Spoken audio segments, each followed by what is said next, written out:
Hi guys, welcome back to Two Worlds Collide podcast. On today's episode, we have Andrew Hastie, former SAS soldier and current Member of Parliament. In this episode, we dive into his military career, his journey into politics, Australia's energy sector, the national debt, and where this country is headed. I hope you guys enjoy. Yeah. Did you see the Daily Mail the other day? No. They tried to trash me. Oh, did they? Yeah. So, What did they say? mate, you know this. So this March on the 31st. Yeah. Everyone thinks I'm behind it, but I'm not. And Is this... Yeah, okay. I saw Paul Cale advertising it. yeah, the Daily Mail. So I did a reel maybe a couple of weeks ago. It was about it would have been a week ago, about the march across Sydney Harbour Bridge. Yeah. And that was the one where I came out and said, you know, what if I came out and suggested a march across Sydney Harbour Bridge for the $5 million that we're sending in aid, but the 122,000 homeless people that we have in Australia with, 10,000 more added every month. What if I, organise a Harbour Bridge walk for the amount of debt that we're in? Yeah. Something like that. Anyway, the Daily Mail got it. And the title was Ex-Soldier Suggests a March across Sydney Harbour Bridge against immigration. And then in the background, they had all these people flying the Palestinian flag. Yeah, and, right. Taliban flag, ISIS flag in the background. It was like I was suggesting that we march against those people marching against the Sydney Harbour Bridge. Yeah. Yeah. And, And then I seen my mum seen the other day, she was watching TV, and I think the ABC, my face just popped up on it saying that I'm the organiser of this. I'm just sitting there, I'm like, how did we get here? How did we get here? It's so lazy. It's so lazy. Like, I quoted on Sunday. I was just trying to get my head around the West Bank and Gaza and where people were at. So I went to the Palestinian Centre for Policy and Survey Research, and they have done polling almost quarterly for the last 25 years. And so they can tell you what people think about Hamas, October 7th, all that sort of stuff. So I got it on TV, and then it took 2 days before the Australian actually published a story on Hamas being more popular than Fatah. And I just thought, you guys should have been on this last week. Yeah. It's not hard. They're a bit slow in the uptake at the moment. They are. It's, I don't know, I just feel like we were talking off air before, I feel like we're in a bit of a changing political landscape in regards to reporting on stuff. Like, you watch my channel, it's sort of been taken off a bit because I'm speaking about stuff that the media aren't talking about. Yeah. And it's all that like independent report sort of stuff as well, which is coming out. But mate, Andrew Hastie, thanks for jumping on Two Worlds Collide podcast. Good to be with you, Sam. Yeah. Mate, I reached out a while ago and you said next time you're over here, we'll organise it. So, ex-defence member as well. We have a mutual friend that's, you a Cav?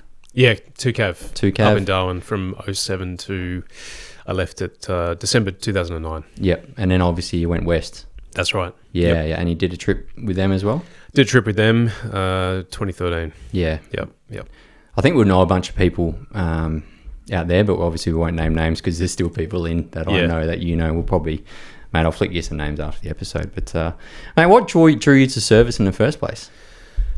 I grew up with stories of my grandfather, whose his name was Bill, or Norman William Hastie, but Bill Hastie as we knew him, and he served in World War II, got shot up pretty badly, conducting an air-sea rescue up in the Indonesian archipelago.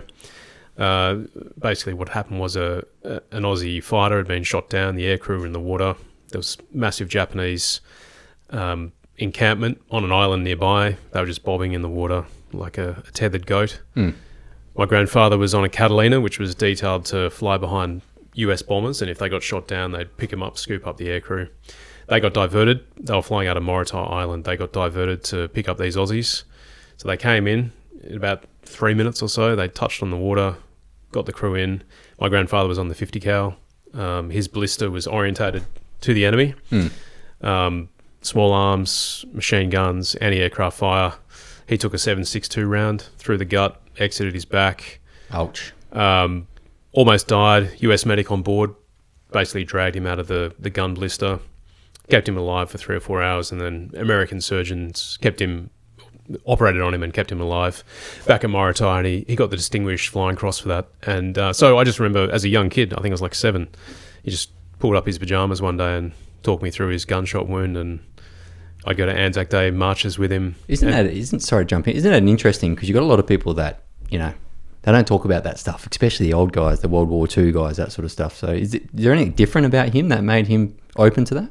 I think he had a small bar at home, and above it he had pictures of Catalinas and Air Force memorabilia. So he never really talked about the combat stuff, but I knew he'd served, and then one day I just wanted to know more about it.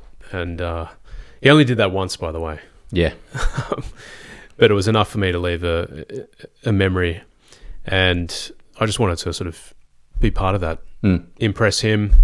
I was always interested in soldiers and history of warfare and all that sort of stuff. And so when 9/11 came around, I was at university in Sydney, and I still remember the day after 9/11 going into university and people in a class that I was doing blaming America, and I felt like that was just a hinge moment in history, like things were going to change. And then, of course, when our Aussie SAS went into Afghanistan, they were in the news, and wanted to be part of it. Yep. So ended up joining, going through ADFA, Duntroon, and then up to 2CAV in January 2007. Yeah, because you did a trip, 09 or 10, you were with 2CAV? Yeah, I went with MRTF2, so Yep. I got sent to Big Blue 1 RAR, in March 2009, did 2 or 3 months build up, and then deployed late June. It was an 8-month deployment, but I got posted to SASR in January 2010 as what they call a greenhorn, so non-qualled ops officer. Okay. And so I left my troop early, which is one of the hardest things to do. I remember giving my final farewell to the lads and almost being in tears. You get really intimate in a cav crew, and so my driver Shivo, my gunner Conrad, as we called him, they become like brothers. 2 years in a small little vehicle with them, you get to know them really well. Oh yeah, big time, big time. I can totally relate to that, 4-man, 8-man team sort of thing, even in infantry. Yeah. You spend so much time with all those guys, you can understand, even like looking through night vision, how they stand, who they are from 20 metres away because of their posture or anything like that. You just understand, and people to a different level, I think, because you just spend so much time with each other. Do you know Chris May? Were you overseas with that incident? No. Okay, he's one of Jeff's mates. Chris May. Yeah, Chris May. He got blown up, but it might have been on Jeff's other trip. Okay. From there, but I just thought that it might be. It might, if it's 2009. It's just the name. Yeah. We had obviously Benny Renato killed. I had Benny Renato's section detached to my cav troop for 2 weeks up in Chora, just prior to the day that he got killed. They went back to their company and they were down the valley, and I still remember hearing the boom. Phil Thompson was on that trip as well. Good colleague. Yep. I call him Pirate in Parliament because he is a pirate. But yeah, MRTF, 2 great memories. It was a really good trip, frustrating in many ways, but really good set of people. Yeah, I think so, because I went over in 2012 on MTF5 with 3, so we would have missed each other. But then you went again in 2014, and then, were you Braid? Yeah, so I did. I came back. I did selection in July of 2010. Yep. Did the reinforcement cycle. Failed CQB the first time. Happy to talk a bit about that. Let's get into it then. Yeah. So I had to wait another 6 months before I could repeat the course, then get my beret. Did a short little trip to Afghanistan in 12, and then went back for a full trip from I think late January or early Feb 2013 to July 2013. Yeah, okay. So, with that failure that you had, was that obviously just too many safety breaches? I didn't have a safety breach. It was just a general lack of acumen, situational awareness.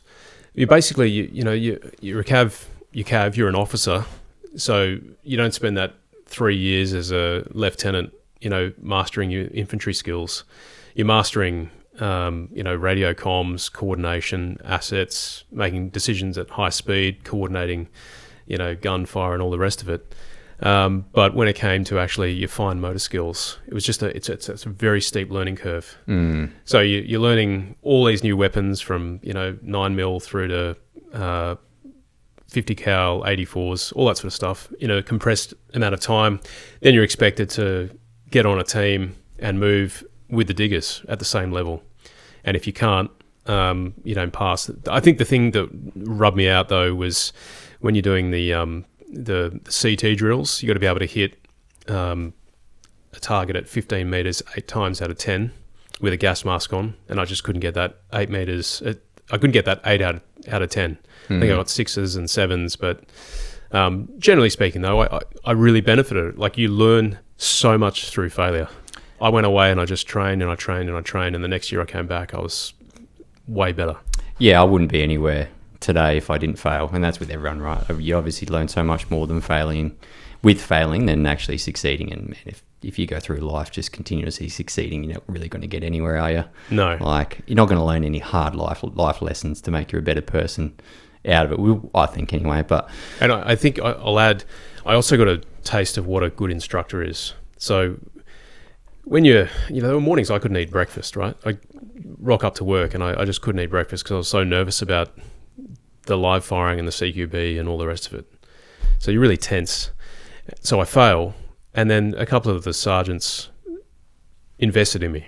And they weren't instructors, they were coaches. There's a real difference there. Instructors can just bark out orders and, put you under pressure. But they're there to test you, right? They're trying to realistically see who you are and get you to quit. That's right. Yeah. Where a coach comes alongside, a bit like a tennis coach, and just takes you through all the fine motor skills, really unlocks what you need to learn and internalize. And so, just treating people with a bit of civility. And it's amazing what they can learn when their neural pathways aren't shutting down through stress. Yeah, isn't it amazing? Because you have I mean, I know exactly what you're talking about. So many people in the infantry in my job, it was all bark, bark, bark. But you got a couple really good ones that, they understood people to such a level where, because everyone's different, right? Like, for example, you might be able to be screamed to in a whole bunch in front of a whole bunch of people, and you might react. But then there's other people that, they can't get berated like that in front of a group.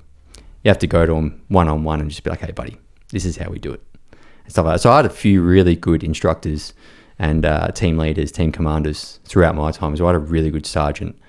His name's Sergeant Burke. He won't mind me saying his name on this podcast, but he was brilliant.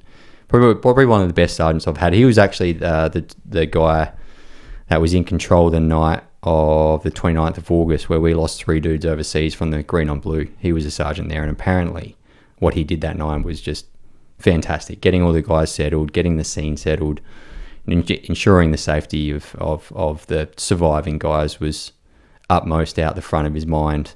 And then obviously also, getting the dead guys not the dead guys, the KIA to, safely onto the helicopter and controlling the scene. But he was just, I always think I'm very lucky that I had him during my time, because you can have a bad run in the military, right, with leaders. And, mate, I've learned more from bad leaders than I have good leaders, because you learn what not to do, right, in certain situations. But yeah, mate, he was a really good one, and he just had that really good training approach where you can be, if he wanted to go, he could go at you, but realistically, sometimes he understood that you just got to pull someone aside and be like, buddy, take a breath. Yeah, let's get that heart rate down.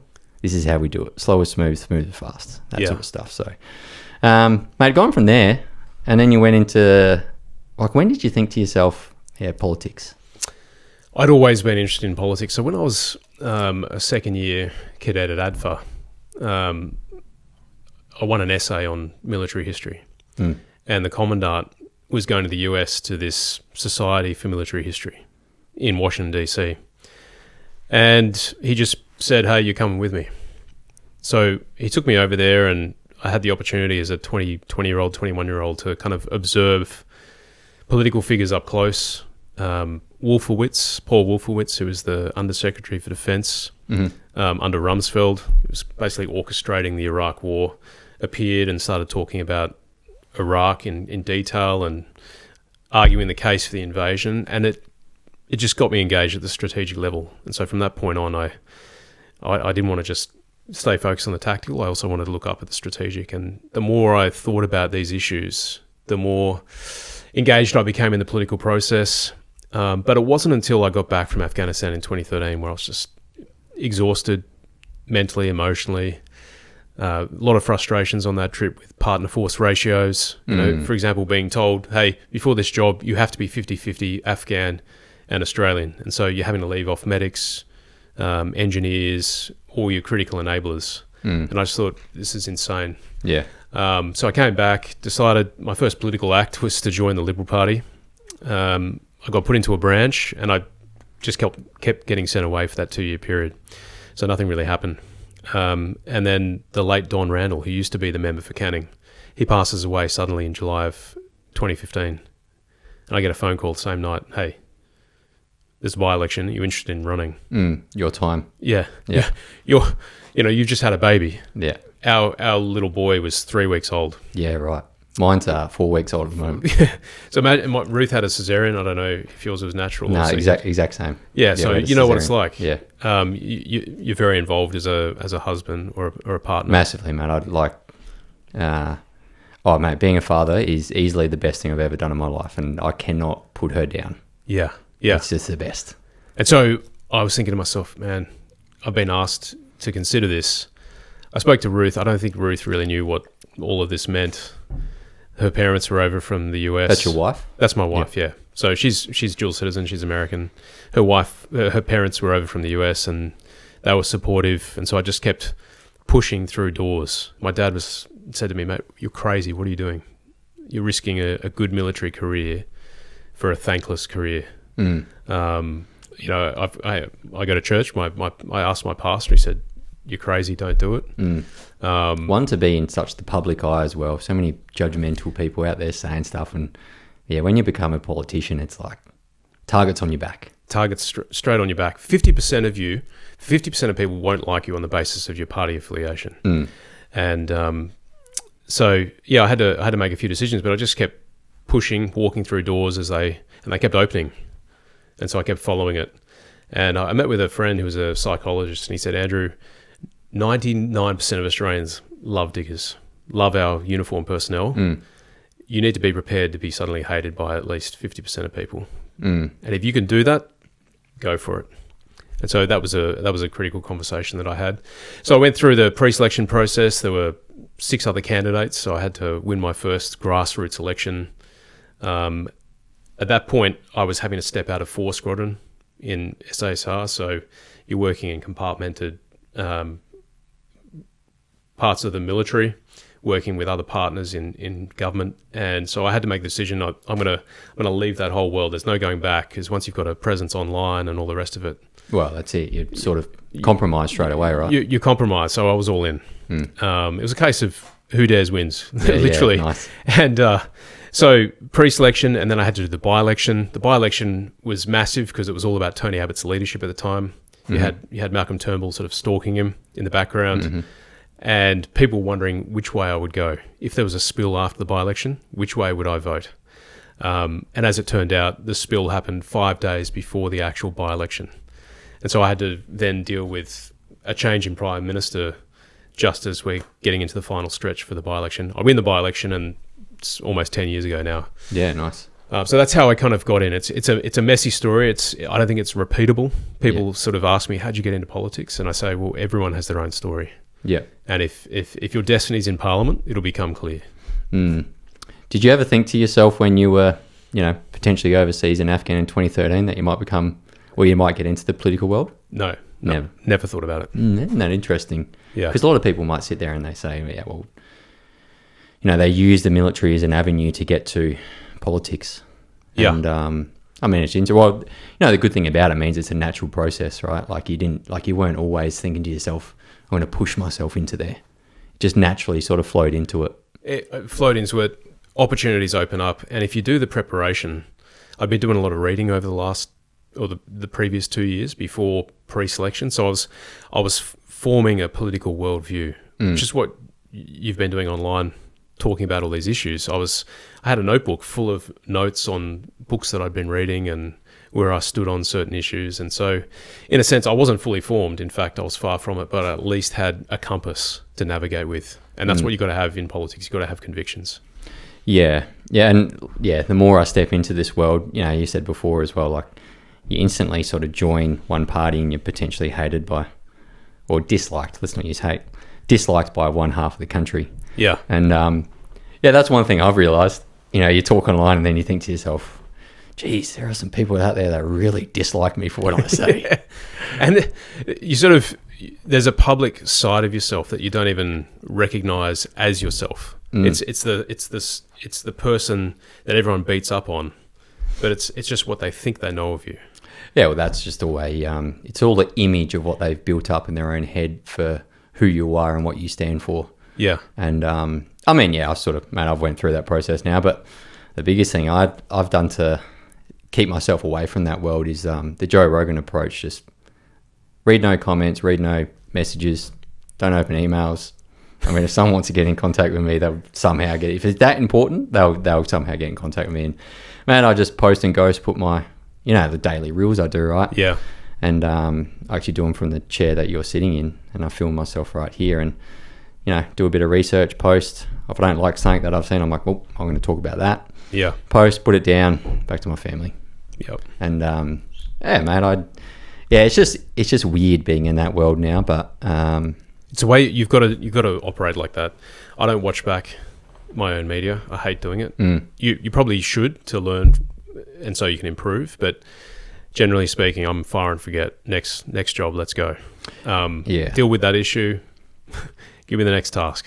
Yeah, and you have to be driven like that as well, because, man, if you get caught up like watching yourself online, you'll just go backwards, right? Yeah. You'll just go back. And then all of a sudden, because you're looking backwards, your feet will trip up and you'll fall right in your face. Yeah. It will happen because you're not looking at the future, which I actually think, right, and now getting to more of a political discussion, like the future of Australia, right? Like, man, I sit there and think to myself, especially when I'm doing a lot of this research on where we're headed as a country, and we've got like 15 or 10 years ago, our immigration was at 150 to 190,000, something like that. We're at about 500 to 600,000 at the moment. And then you look at like the housing crisis that we're in, not enough houses, too many people flooding in. And then, and I think that sits below the actual issue at the moment, that is like the debt issue that we're in. Like we're in 900 billion debt, forecasted to go to 1.3 or 1.4 in 2029. And I always sit there and think to myself, if we're forecasting to add another like 400 billion to our debt, shouldn't we be doing something about that right now? So then if you're forecasted to 2029, you think to yourself, well, maybe we should make some cuts so we don't get there and we keep the debt at the same level so we don't. And look, maybe I'm just a podcaster and running Australia is a lot more in depth than I think, but like that's where I think. And then I think that's, with the profitable government coming down, or a government that isn't profitable, like our cost of living ain't going to go anywhere but up. No. If we just keep spending more than we earn, and then what we do from there is we borrow that, sell that as government bonds, and the repayments on that are coming out of our taxes, which is less money for schools. Yep. Hospitals, roads. Yeah. And then all of a sudden, you look at yourself and you go, are they flooding heaps of people into the country and now increasing taxes because we're broke? Like that's what I think to myself. Well, Treasury loves it because they get more revenue. And look, there's a lot of things going on. You're absolutely right. There's a housing demand crisis. We don't have enough homes, and yet we're increasing our net overseas migration every year. It's not slowing down either. No, they're throttling out. You've just seen the increase in the international students coming out. Yeah, it's always like a sneaky way, isn't it? So yeah, well, the universities, they benefit, right? This is a massive, massive cash cow for them. So they want to keep the system going. And my view is that parliamentarians, their first obligation is to Australian citizens, to the Australian people. And if we're not housing our own people, if the cost of living is causing all sorts of challenges for families particularly, that's a that's on the parliament. That's on the government. Mm. And I can see why a lot of people are super checked out with politics, very cynical about politics.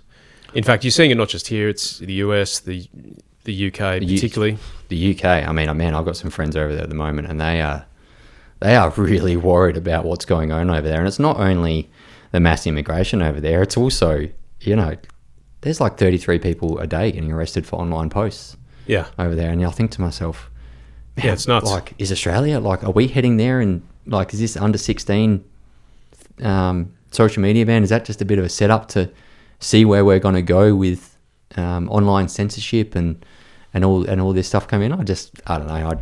Maybe that's just me overthinking situations, but I think to myself as well, like, well, it looks like we're taking the UK playbook here.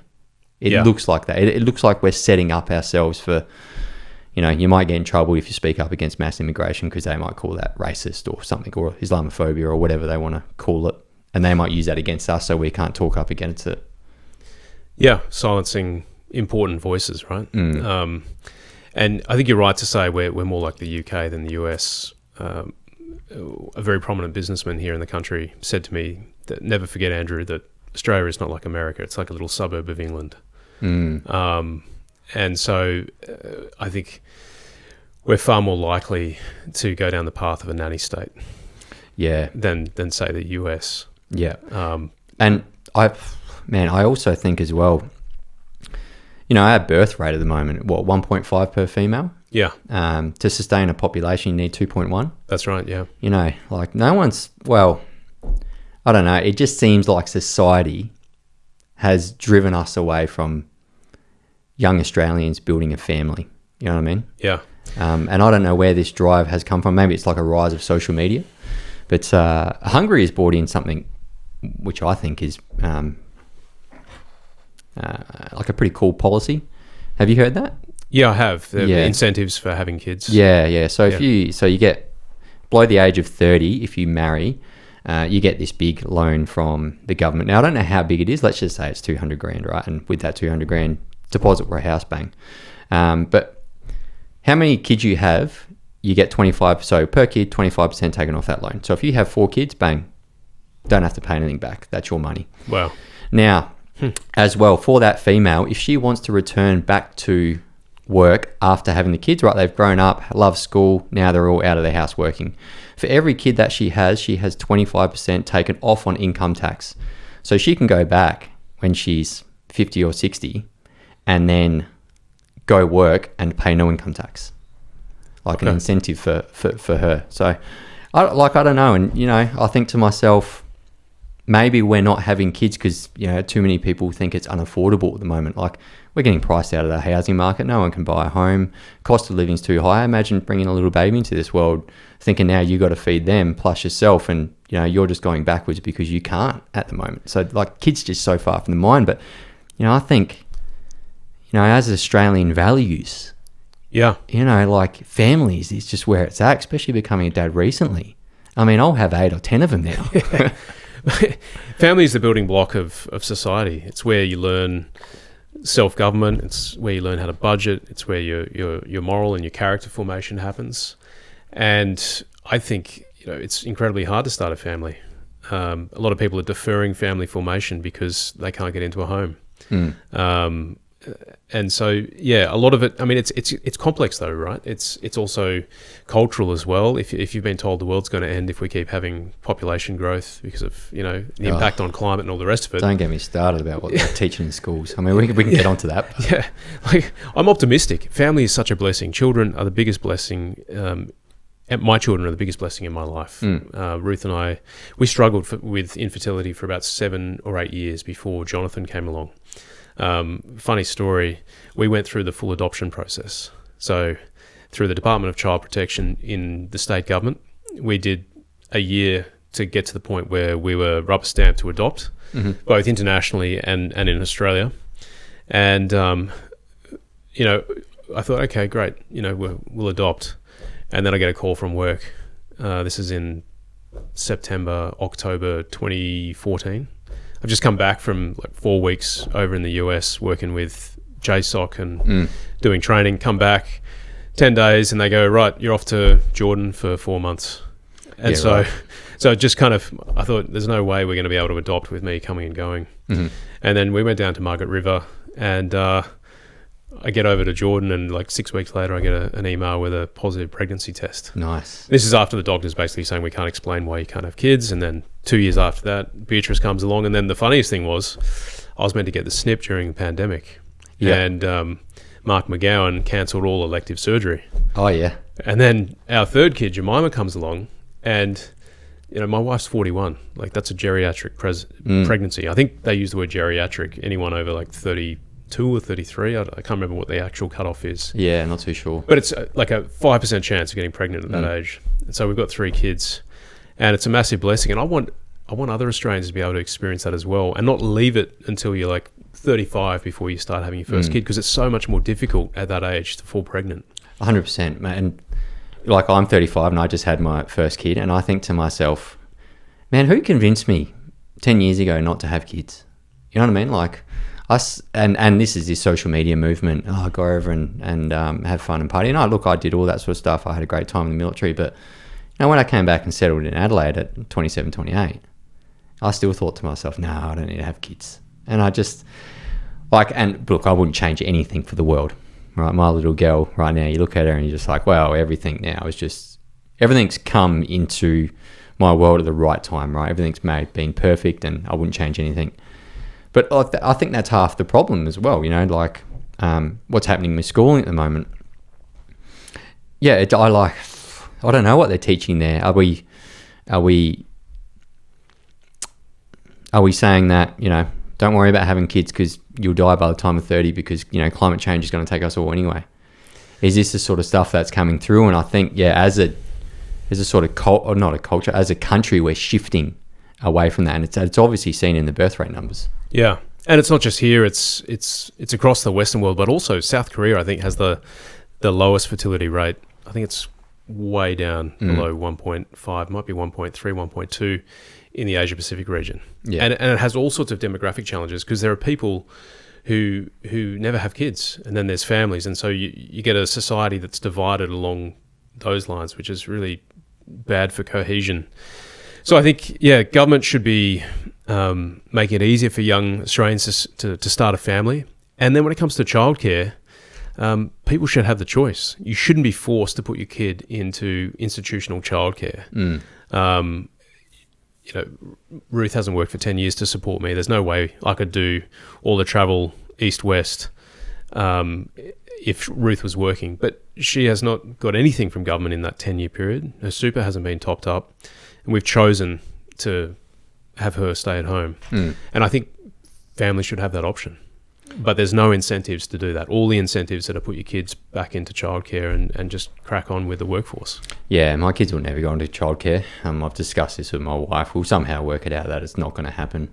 I just, you see a lot of things happening as well around Australia at the moment in these childcare facilities. And I think these early learning programs, obviously we're going to heavily decide not to. And, I've worked hard enough so we can have that choice when it comes. But I completely understand what you're saying. This cost of living crisis, people don't have that choice. Mums and dads now have to work, and wouldn't it be awesome if we did get into a society, and sometimes it might be the dad not working because the mum has a really good wicket that she's on. So it's it's not either male or female based. I don't think it can be either or, but exactly. Like, it's just choice. Yeah, one of the two can go to work, and if they want to pay their parents to look after the kids, or pay a friend, someone they trust, I think that should be on the table. Yeah, and I look, because I don't want to jump onto this too much, I sort of want to move on to a bit of like our natural resource sector. I know you've been talking about it a bit lately, and I used to live under a rock, right? Like 6 years ago, I deleted all my social media, and I really had nothing to do with the world. And then about a year ago, I started this podcast, and I was back in social media, and it was like I closed the door on a certain world, and then I came back 6 years later. I'm like, what's happened here? Yeah. Is this Australia? And I'm looking around on social media because I was, just used to, I don't watch any news or nothing like that. I just used to train heaps, run a lot, Me and my wife used to travel a bit. She had social media, but I never really got lured into it because I stepped away from that world, and it was awesome. And if anyone's thinking about it, do it because you'll love it. Yeah. But you also miss a lot of stuff that's happening, and some of our natural resource sector and where we're going as a country in regards to our energy bills and stuff like that. Like, I will never believe a government about man-made climate change when they ship the very thing off that they say is destroying the planet, and then they scream climate emergency. Yeah. And then they tell me that I have to pay a whole bunch more in my power bills because this going green stuff, they try to tell us that it's not pushing up power bills, but I don't know, ever since we started going green, everyone's power bills have been going through the roof. So you put two and two together, right? Mm-hmm. And I think to myself, I don't believe a word these guys say, because they are shipping off the very thing that is telling us that is killing the planet to China. And if you look at China's emissions at the moment, I mean, their graph is like watching a Bitcoin bull run. Yeah. It's just... It's massive. They've had a huge growth. You can see all of this online, by the way. You can go to the International Energy Agency. You can... Very easily available. Yeah. It's very easily available. It's not some conspiracy theory we're talking about as well. No. This is real, like... That's right. And so whilst we're phasing out coal from our national energy market, we're sending 25% of the world's coal to countries like China, India, Japan, South Korea. Taiwan. They're a big buyer as well. Yeah. 20% of the world's gas comes from us as well. So carbon leakage, we're big carbon leakers. But you never hear that from people like Chris Bowen. And look, the reason I have this folder in front of me here, we've got to move past rhetoric on these conversations, and you can look it up online, the Integrated System Plan 2024 for the National Energy Market. And it's basically the Australian Energy Market Operator, AEMO. They did a report last year which highlighted all the risks as we transition to net zero. And the risks are really concerning. It's all here. You won't read this in the media, but in their report themselves, they say the risk of insufficient infrastructure investment, risk of early coal retirements, risk that markets and power system operations are not yet ready for 100% renewables, risk that, people don't actually realize what's happening. That, if you install a battery to your house, long term, the national energy market will draw down on your battery. It's not like you're becoming self-sufficient from the grid. You are the grid. Yeah. You're turning your house into a part of the grid. And then this line, I just wanted to read this. The race to net zero may also push up some costs. Transmission costs estimates have increased approximately 30% in real terms over the past 2 years, and future cost reductions are very unlikely. Meaning power bills are rising because the cost of this transition is increasing. There's not any relief in sight. And that's why there's all these subsidies, right? Yeah, well, subsidies is keeping the green energy push alive. Correct. I've said this 1,000 times before, right? And you know what they've done this time and time before to us. And I think to myself, especially with this green energy stuff, right? And they've done it with a couple other things, but we'll leave that off the table for now. But this green energy push, what they do is they prey on your guilt and your morals, right? And they got people like Al Gore coming out and predicting things that never really came true. But what they're doing now is they're saying, we have to do climate change for the future of the world, and they love that. You're a climate denier, because if you're a climate denier, you're anti-human. Like you're anti-Earth. Yeah. How dare you? And I get called that all the time, but whatever. But I think to myself, well, if this push and where we're really going here is really increasing energy bills up so high, but we're going to sell it all off. But how they sort of do it, it's like this ploy where they prey on people's guilt and morals, and they tell them that they have to sacrifice for the country, so we don't end up getting this planet which gets so hot that no one can live on. But they never really actually look back at the climate cycles that's happened for thousands of years. Like the Romans went through a heating period. They went through another heating period about 900 AD, and then they had a really cold period. But to me, it just looks like the climate cycling, right? Like this happens naturally, and especially when you look at the CO2 emissions for humans. Right now, there's some numbers out there from about 4 to 11% that humans emit to CO2. The rest is natural, right? Oceans, volcanoes, soil, all this stuff. And then Australia is actually 1% of that, anywhere from that 3 to 11%. Yeah. So like we're at like something like 0.001% of CO2 emissions out of man-made and natural. Yeah. And I think to myself, we're destroying an energy grid for this? Yeah. Like this is what the power bills are going up for? That little target? And nature's so unpredictable as well. Like a volcano spews, that could be a year's worth of CO2 emissions for Australia. And you think to yourself, guys, like, where's all this science coming from? And I think you're right to highlight the moral argument, because they use moral arguments against everyone else to basically gaslight you into submission, right? It's happened since the start of time, right, with humans. Well, that's, I've talked about the car and ute tax. I've talked about the safeguard mechanism, which is a tax on our heavy industry, the capacity investment scheme, which is just basically subsidies for renewable projects that wouldn't stack up economically if it weren't for taxpayer subsidies. There's a whole range of different things going on. The levy on your power bill, that's to pay for renewable generation as well. And so my view is, okay, I'm going to call you out on this. If you're going to lecture us, I'm going to make you put your money where your mouth is and say, stop coal, stop gas exports. Because until you do that, until you stop the carbon leakage, don't dare lecture the Australian people about the need for us to get to net zero. It's hypocritical. China hasn't committed to a net zero target. In fact, they've committed to peaking their emissions by 2030. So they're just throttling out to 2030. Yeah. And then they might get to 2060. India's 2070, and they're growing emissions year on year. And the US has just popped smoke altogether through Donald Trump. The thing as well, like CO2 emissions, there is actually quite a debate to say that, rising CO2 levels isn't going to do anything except from, because CO2 is like a natural breathing source for trees and everything, right? Like no one will talk about this. The Earth has got 20% greener in the last like 20 years. But if we would have went the other way, right? If there would have been 20% less greenery in the world, I mean, no one would stop talking about that, would they? All the climate warriors out there would be like, oh, look, it's, the planet has went minus 20% greenery. It's like, well, we've actually added 20%, but no one wants to talk about that. Yeah. Do you know what I mean? Like we've actually increased greenery around the globe, and this is this thing with this whole debate. And I sit there with people all the time, and like I love having discussion with my mum.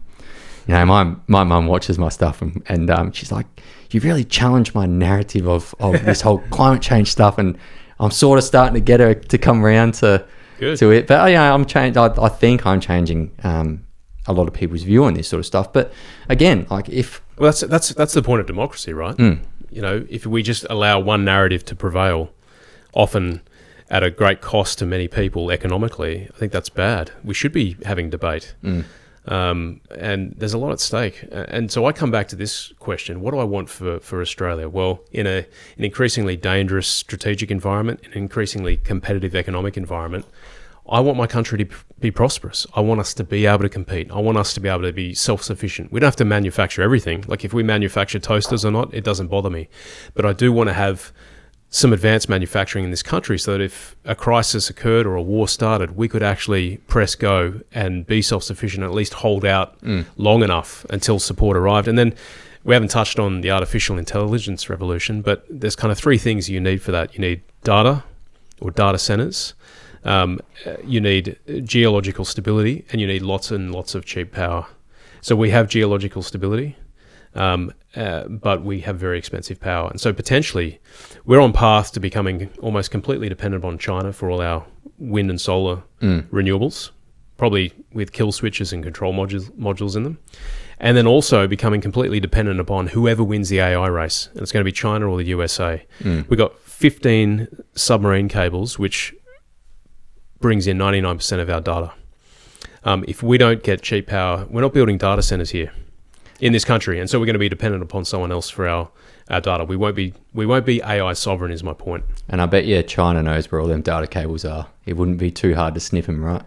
Well, we had that ship recently circumnavigate Australia. Yeah, I mean that's interesting, right? Like because they always do this show of force stuff. Yeah. And I'm not naive to the fact as well that it's China, it's the US. Like they have these spy agencies as well. They could be anywhere and everywhere, so no one really knows. But when they forcefully, take a lap around our country like that, and you think to yourself, wow, is that like a show of intimidation? Are they trying to intimidate us? What are they trying to talk to the Labor government about that the Labor government is pushing back on? And that's where I think straight away. It was just gunboat diplomacy. I said that, and apparently I was being inflammatory. Labor, Richard Marles, the Prime Minister, they were at pains to explain away the live firing in the Tasman Sea. That's perfectly normal. Well, it disrupted our commercial flight paths. Whenever the Royal Australian Navy exercises up in the South China Sea, it's always part of a highly coordinated, multilateral team, basically. And I'm pretty sure we're not disrupting Chinese commercial flight paths. Well, we'll know about it, right?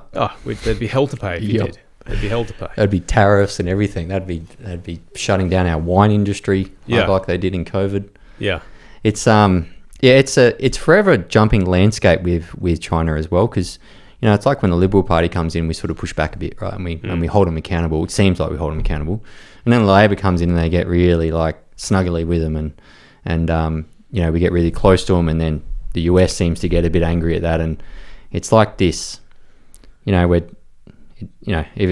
it's Labor or Liberal in, it's like the Liberal Party sort of leans more to the US, and it's like the Labor Party, they just try to be in both sort of sides, and it just, I don't know. I think to myself, well, look, they are a really, really good tradable asset with us. There's a lot of ins and outs, but like you said before, I mean, that's like you look at our debt, right? Like there's three ways to get out of our debt.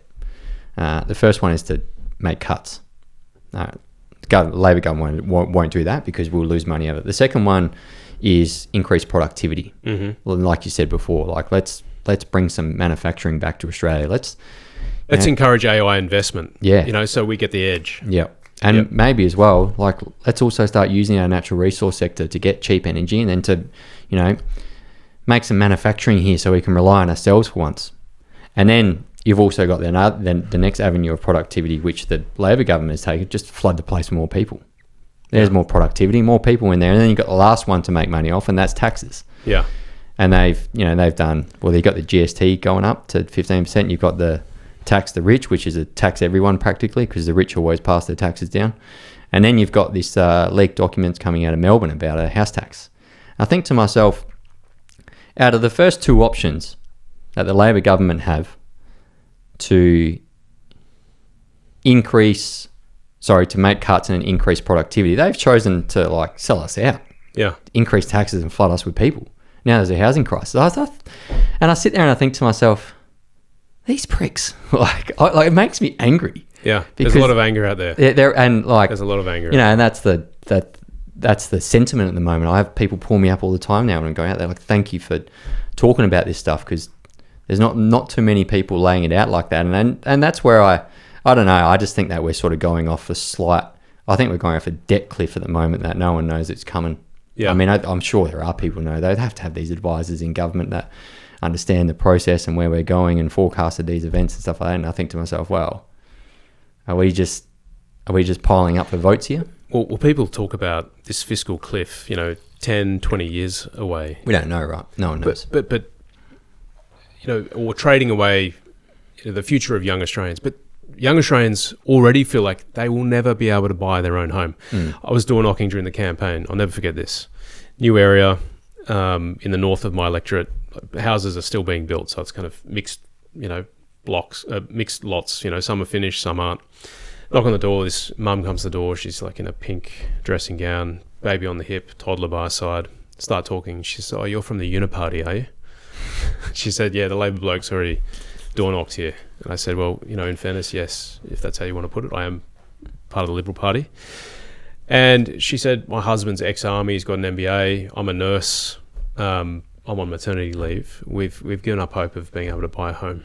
And I just thought to myself, and she just, immigration was the issue that came up straight away.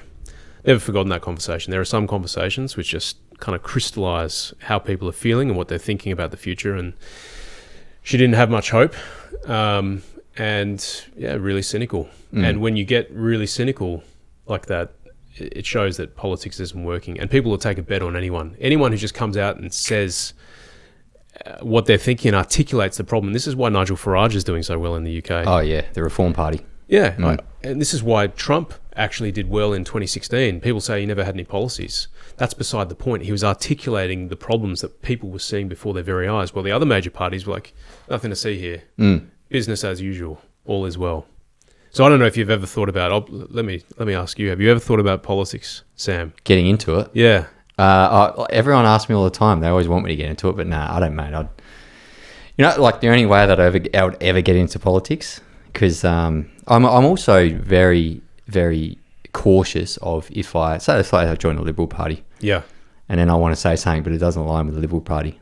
Like that's like, to me, that, I mean, I would say it anyway, and I'd probably get kicked out. And like, I'm not blue no matter who with the Liberal Party as well. I've seen Susan Ley come out for her first speech, and I'm like, well, I mean, can't really agree with what she's saying, but that, and I did a reel on it and went really well. But I mean, I don't think, like, maybe, but the only way I would ever get into politics is I'd start a Reform Party and tackle the two big parties, because like even the Liberal Party, right? Like, you look at our natural resources and what we export. Like, we don't even really tax it going out of the country. Like, we don't tax China to buy our coal. We don't tax India to buy our coal. Like, that's... So you're a sovereign wealth fund, basically like Norway, where you're making a lot of money off the exportation of gas, but you're putting it back into the hands of the Australian people. Well, I would make energy bills free for Australians. Like, what do we pay? 15 to 25 billion max. If you put gas into it, I think it's around 27 billion worth of power bills Aussies pay per year. I think we export something like 460 billion worth of natural resources.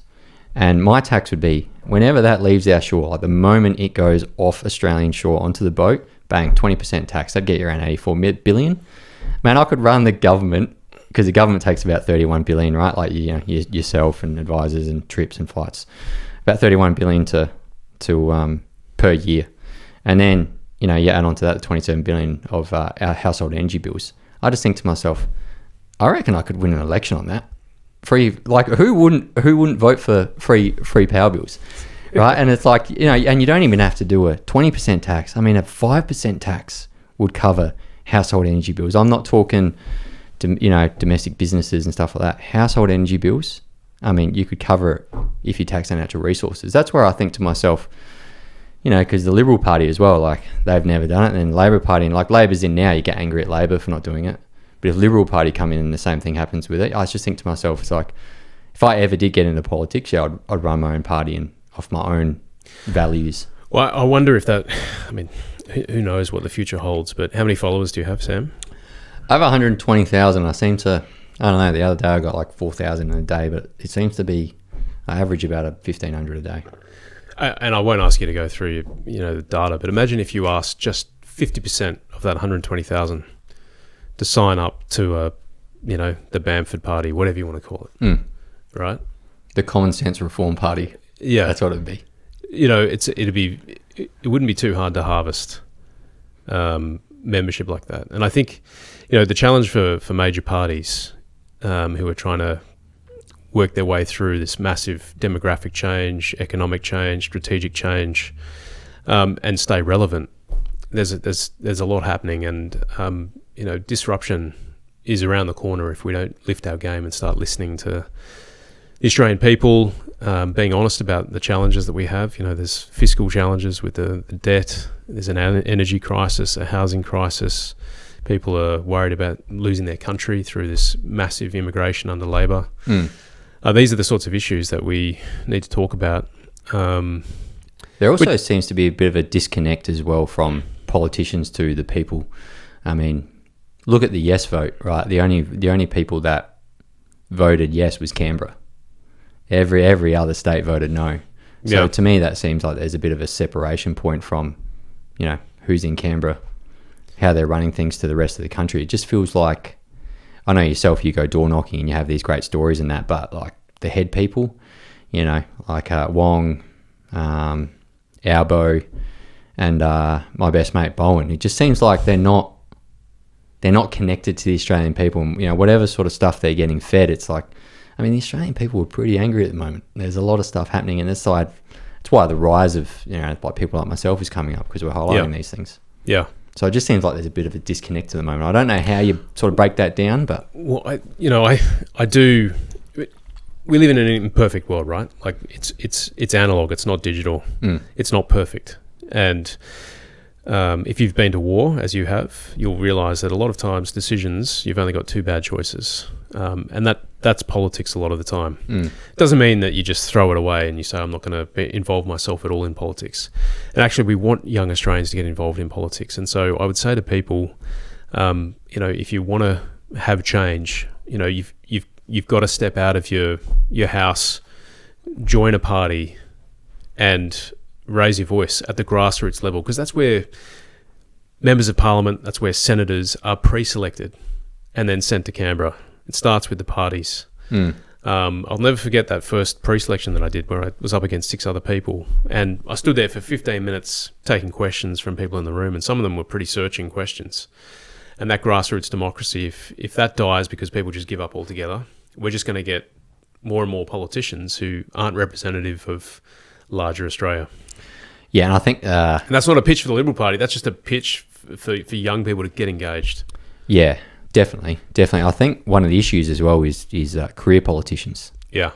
These people that have just their whole life in politics, and you think to yourself, well, you haven't worked outside to understand how the world works. You just go straight into politics. And I think to myself, I don't know. I don't really know Albo's background. Is he a career politician? I think he's been in for about 30 years or something. Yeah. So he was a staffer. Tommy Wren, who was like the Labor left. Yeah. So he staffed for the Labor left and then went into politics. Yeah. And it's just, well, that's how I feel. And I have friends as well, right? That, 3 to 4 years ago, we just didn't care about what was happening around Australia. No one really cared. And then it seems like this last 12 months, right? Everyone's just like, hang on. They're dialed in, man. Like everyone is now awake. Yeah. It's like COVID happened, right? And then you come through and we had all that government stuff happen, and now everyone's got this like conspiracy theory mind and stuff like that, and everyone's like, hang on, what's going on here? But the right questions now are being asked, I think, right? You got like the immigration, everyone's sort of sitting there going, hang on, you got the natural resource sector, which, I don't really care, and look, a lot of people hate me saying this, I don't really care about the extraction process or taxing big business, right? That's a discussion for another time. Should they be all be taxed probably a bit more? Yes, but whatever. But when the sale heads overseas, I think that's like tax the foreign people, right, and get some money back. And then we also seem to have all this like really low level social economic anger and like, should we be having a welcome to country here, and what's a woman, and should this person be able to go into the female bathroom? There's all these like really low level arguments now happening as well, and you see people argue about this in Parliament, right? And like one of the first weeks in Parliament that I watched a lot of the clips, it was like, they were arguing about this stuff, and I thought to myself, shouldn't you guys be arguing about some higher level issues? Like, I know we don't want certain stuff pushed down onto us, but isn't there bigger issues to argue about in Parliament? You got people doing TikToks on like the day of a life, and you got these people walking in with like stupid walks, and man, I really enjoyed taking the piss out of that one, by the way. That was good. I apologise for all those TikToks on behalf of the Parliament. Look, the culture is very different as well. Let me tell you a worry, right? Mm-hmm. It's a training worry, but it illustrates the point. So, doing the water course, I was an assault swimmer. The water course was the hardest part of the reinforcement cycle. And I was part of a team. We dove in, swam to a wharf, popped up. I was the ladder guy, which means I've got this massive carbon fibre pole that I've got to get up, 10 metres or so with a grappling hook with the caving ladder on the bottom of it, hanging off it. So, as the ladder man, you're finning like crazy. Your arms are gassed to the max. Hook this thing on. The rest of the team climbs up, and I'm the officer, right? Mm. So I'm climbing up, and I'm getting to like the last rungs, and I was so gassed. You got your body armor on and everything else, and I knew I was going to fall. Like 10 meters with all my kit, laughing stock of the course, and Walshy, who's one RAR fella. I was like, "Oi, Walshy, dude, I need you. I'm going to fall." And I could see for a second, like, this would be funny. But then this hand comes down and hauls me over and, saves me potentially from an injury, but also, pride. Saves my pride. In politics, you ask for that hand. Sometimes not there. You get a face pushed down off the ladder, man. Oh, see, that's why. But I think sometimes that's why I miss the ADF. Yeah, sometimes. Sometimes I think to myself, man, it's probably easier to deploy into Afghan than being a politician in Australia. Yeah, like, that's why people ask me, "So, do you want to get into politics?" I'm like, "No, I'd probably rather go deploy to Afghan again. At least you know where the bullet's coming from."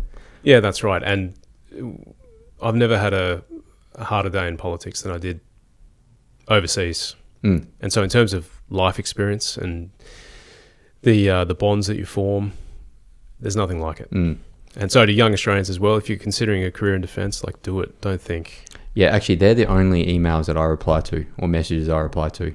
Yeah. I get hundreds of messages a day, but the emails are a little bit easy to go through. And whenever there is an email about, "Hey, I'm a 16-year-old wanting to get into the army, what's your thoughts?" it is always like, do it. Yep. You won't regret it.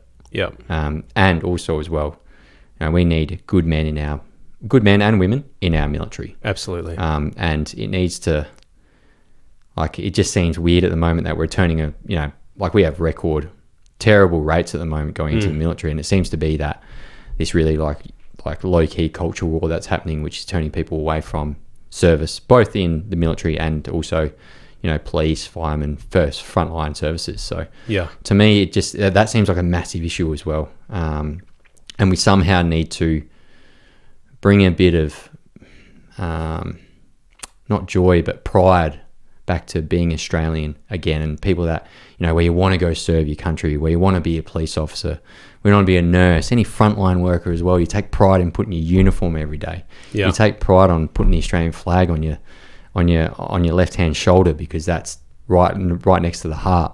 Yeah. You know what I mean? Like we have this massive sense of pride in our country, and I feel like we're leaning away from that, which is it's really sad to see as well, because there are great people in the next generation coming through, but it's like they've been infected with this cultural war stuff where they don't want to do this type of service. Yeah. And it's diminished, and from a young age they're taught that their country is a colonial construct. It's genocidal in its origins. Yeah. We're not perfect. No person is perfect, no country is perfect, but it's an amazing achievement that we've managed to have a democracy for this long.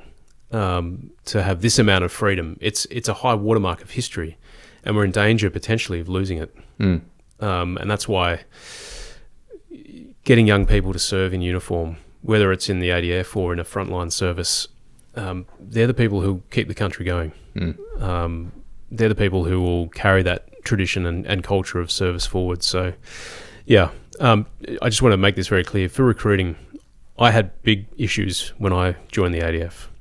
I went to school with someone whose dad was high up in the military, had issues with recruiting, and he just picked up the phone and fired a rocket into recruiting. Next thing you know, boom, solved. And so because of that, I make it a real point to help out people with recruiting issues. So anywhere in the country, if you email my office, we'll sort it out. I've called the Chief of Navy and said,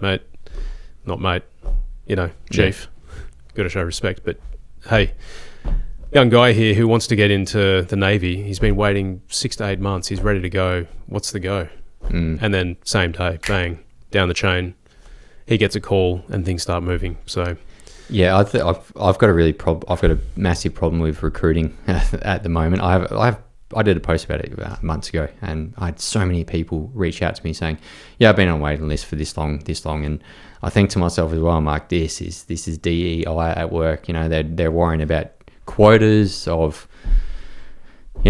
what background and race this person's from, like gender quotas here, and it seems that, right, like I don't like DEI as well, but you probably heard me talk about it a lot, but the one place where DEI can't be is the military. The military has to be merit-based. It has to be colourblind and merit-based. And there there's no runner-up trophy in war, right? No. So you have to win. You have to put your best foot forward. And so it's got to be merit. 100%. And standards-based. it just, I have so many people message me saying, yeah, I've been on the waiting list for 18 months, a year, 2 years. And I hope they're listening so they can contact you about this. But yeah, that's the one place, right? Like, and I don't think DEI should be anywhere in this country because I think it's a... Have you been to the War Memorial? At Canberra? The new one. No. Since it's been refurbed, there's a special word for it, but basically there's at the entrance, there's this light that comes through the roof and illuminates, I think it's like 15 Anzac virtues. Mm-hmm. There's no DEI in the virtues, you know? And I was really proud to stand there and think, you know what, they're universal throughout history. They're not some construct of, you know, diversity hire in the last 20 years. It's what has, you know, stood the test of time, and it's what's given us the edge when we've gone into combat before. The other thing I would say is that, you know, if you look throughout history, the vast majority of fighting armies, their combat power has come from fighting age males, age 18 to 22. You go to all the Commonwealth graves overseas, and same again. A lot of young men have died serving our country. And that's not a gendered take, that's just a reality, you know? Yeah, it is. It's a massive reality as well. A hard reality for people to grasp these days. But, I mean, yeah, if we're going to have an effective fighting force that is potentially going to have to come up against some of the most technological and advanced militaries now, we have to be scrapping these type of DEI things. Merit-based, best person for the job. Standards. Meet the standard, you're in. Simple as that. Yeah, no, I totally agree. I've got 3 things I want to talk to you because there's seems to be a bit of a discussion at the moment with net zero in the Liberal Party, right? I mean, I think net zero it's like a Wall Street stock trading carbon credit scheme.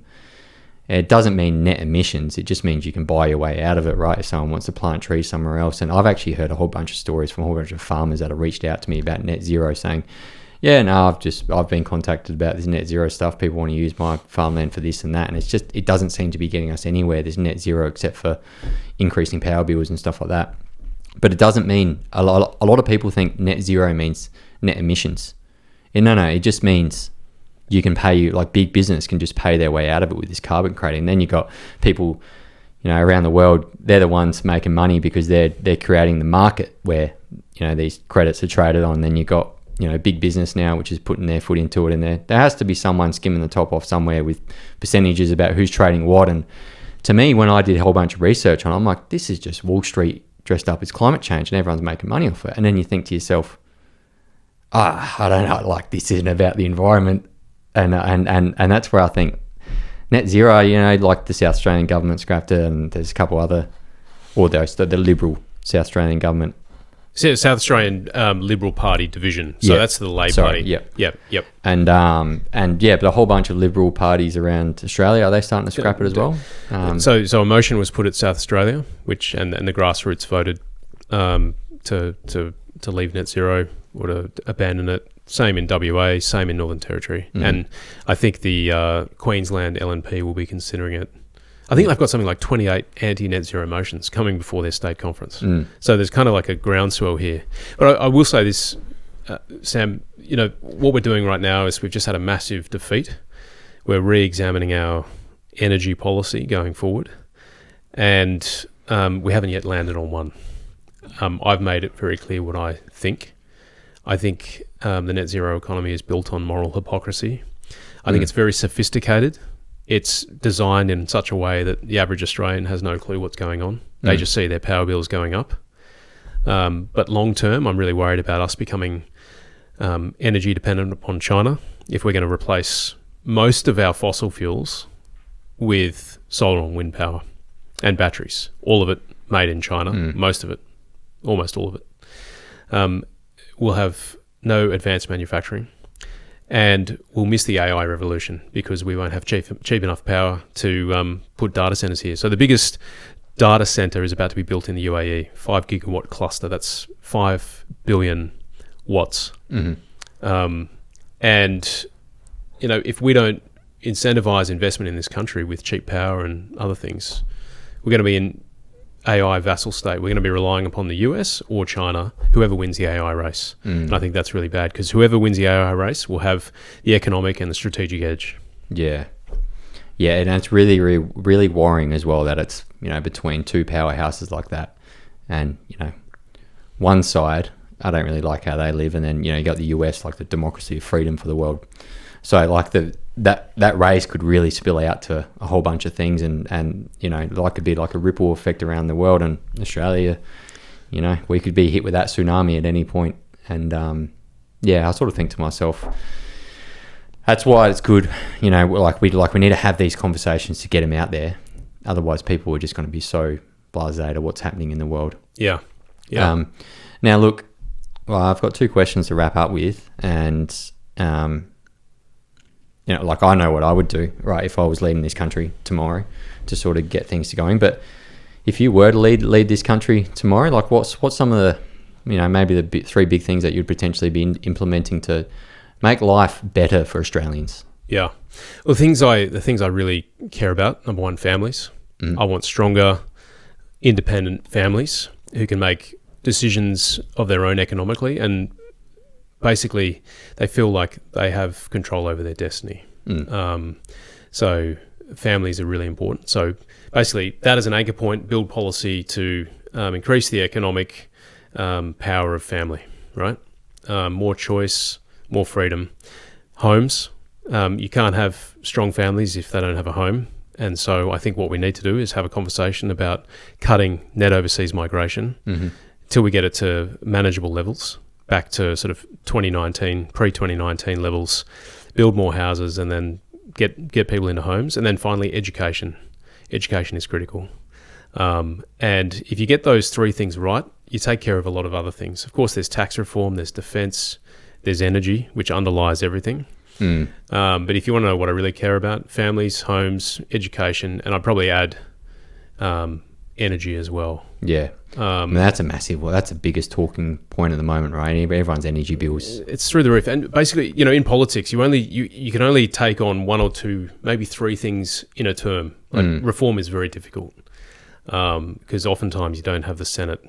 Yeah, I don't really understand politics too. You would know it much more than me. So you've got to have a strong narrative. You've got to know what you're going to do. And the way I work in my electorate is I focus on the biggest public infrastructure projects that affect the most amount of people, and I say, let's go after that.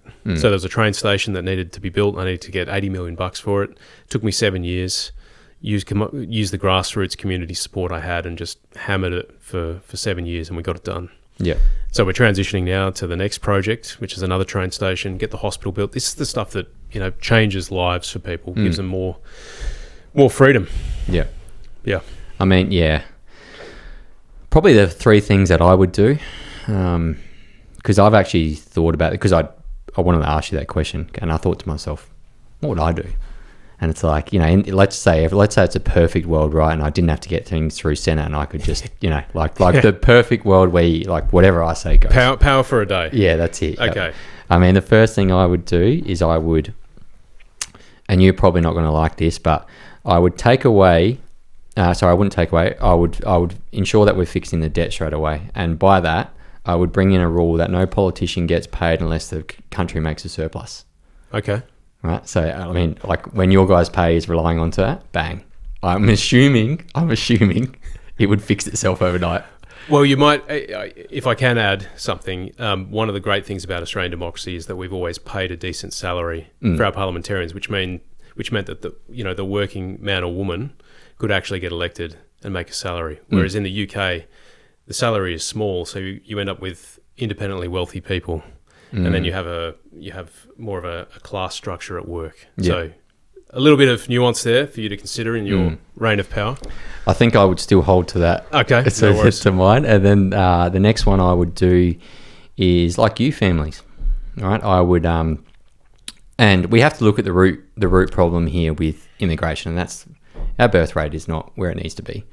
So, like I said before, I'd probably look at something like Hungary, what they're doing, and incentivize young families to start, or young people to, marry before the age of 30 and then start having families. Yeah. And incentivize that option. And I think the cost of living crisis will come down when the government becomes profitable, right? And then stuff like inflation will start to drive down because they're not borrowing and printing and stuff like that. So everything would sort of start to work in between with each other, and then that would be my next approach that I would take. Then the third one, I would look at the natural resource sector and the sale of that going overseas to get the government more money, more profitable, and then put that back into... and clip it every time it goes out. Yeah. Whether that be, like 20, 30, or, maybe it might just be the business tax of 30%, for business in Australia. But I think that's what I would approach, and that's what I would do. But again, I don't understand Canva or anything like that, mate. I'm just a dude that throws on a headset and talks into a mic. Well, mate, we need more of you because we need people engaged. Yeah, and that's where the world seems to be going as well. And mate, I look forward to sort of seeing what the future holds for you. Yeah, I think it's good, and I like the stuff that you're talking about as well. Hence why we got in contact. I think some of the areas you're talking about is starting to talk to Australians. Yeah, I watch a lot of people now. I have friends of mine send me your stuff. Okay. So I think you're hitting the right areas with families, immigration, natural resources, this sort of stuff, energy bills. You're saying a lot of stuff at the moment where other politicians aren't saying it. They might be... I think the issue is here with a lot of the politicians at the moment, they get to these really low level social and economic problems, and they don't target some of these bigger issues. And I think too many politicians get caught up in that. Yeah. It's like, hey, let's tackle these big issues, and then we can go down to some of these smaller issues, right? Yeah. Which might only affect 5 or 10% of the population or something. Let's get stuff where it's 100% of the population. Yeah. Well, you mentioned your mum, Sam, and my mum said to me when I went into politics, she said, Andy, she calls me Andy, hold it lightly, because as quickly as you've come in, as quickly you can depart. And that gives you a sense that I'm not going to be an MP forever, so I've got to make the most of it. And I've always said to myself, when I stop taking calculated risks for my country, I've got to leave. Because you got no business drawing a salary as an MP if you're not taking calculated risks to improve your country. And that's what we should be doing. Yeah. And you need to be able to stand up and have the courage to do that, right, as well. Yeah. I can't remember who said it, but fatigue makes cowards of us all. You get tired in this job. You get punch drunk. Lazy as well. Yep. It's easy just sitting back, not taking you got to keep fire and moving. I know anyone who stays down long enough, you don't build up any momentum, but politics is constantly changing and moving. We have our values, which are constant. But my philosophy is always, keep moving. It's dynamic. I like that. And look, mate, last question. I ask this to everyone, right? So it's a blanket question. If you could give your 18-year-old self one bit of advice about life, what would it be? Don't waste your 20s. Not that I wasted my 20s, but make more of the opportunity without the responsibility of a family. Use every minute you have to grow, to not just grow knowledge, but to be wise. I say to a lot of young people these days, do something difficult and learn to take risks in your 20s. The late Rear Admiral James Goldrick, who was a really good friend, he was the commandant at ADFA, he said, your first command is about proving yourself to yourself, and every command after that is about helping others prove themselves to themselves. And I think in the 20s, if you want to do something in your 30s like you are, you're 35, do something to prove to yourself that you can, lead, make tough decisions, show resilience, and that'll set you up for what comes next. Yeah. Mate, good stuff. And Andrew Hastie, thank you very much for coming on to Odds Collide podcast. And mate, maybe in the future you can come back on and we'll run it back again. Sounds good. Thanks, Sam.